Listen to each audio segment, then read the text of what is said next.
COVID-19 forecast with meteorologist Chad Evans. Certified by the National Weather Association. Weather from where you live. Well, we've got a short-lived meteor shower tonight, the quadratids, that'll kind of peak between 3 and 5 a.m. You could see up to 60 per hour. The problem is we've got some high and mid-level cloudiness that may tend to dim these somewhat. And if we can get a little window there where the skies clear out, we'll get a nice show. These will tend to radiate from the northeast, but you can look upward and then kind of towards the northeast, and you'll see some of these meteors. They're left from debris from an asteroid, 2003 EH1. In the meantime, though, a decent amount of sun today. We still have some of those high mid-level clouds kind of streaming in from the west. That's a sign of warm air being lifted up and over the really cold air. Warm air is trying to move in. It can't push it out of the way, so it rides up and over it.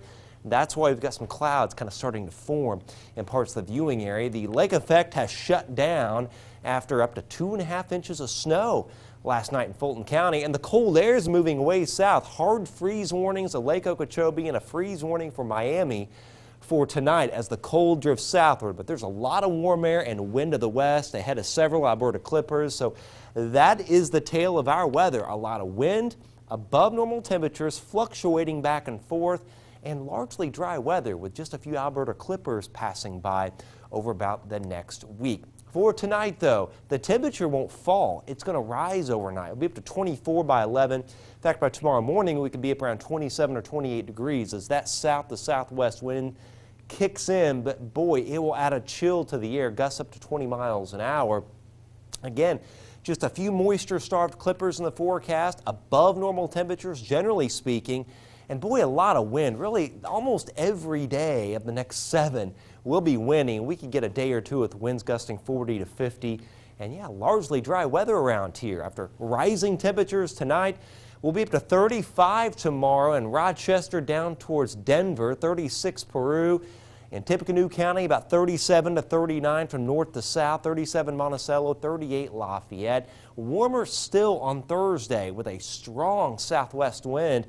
41 Rochester, 43 Monticello, and we'll be up to 44 Lafayette. It's 12 degrees above normal, and 46 at Petersburg and Perrysville. On Futurecast, again, kind of partly cloudy tonight, partly cloudy for at least a chunk of the day tomorrow, and even into tomorrow night. Partly cloudy skies, and we may squeeze out a couple flurries as a clipper passes north of us, but it shouldn't be a big deal. And that little clipper will be east of us on Thursday. There's the 44 and the wind, windy and 50 to 55 on Friday.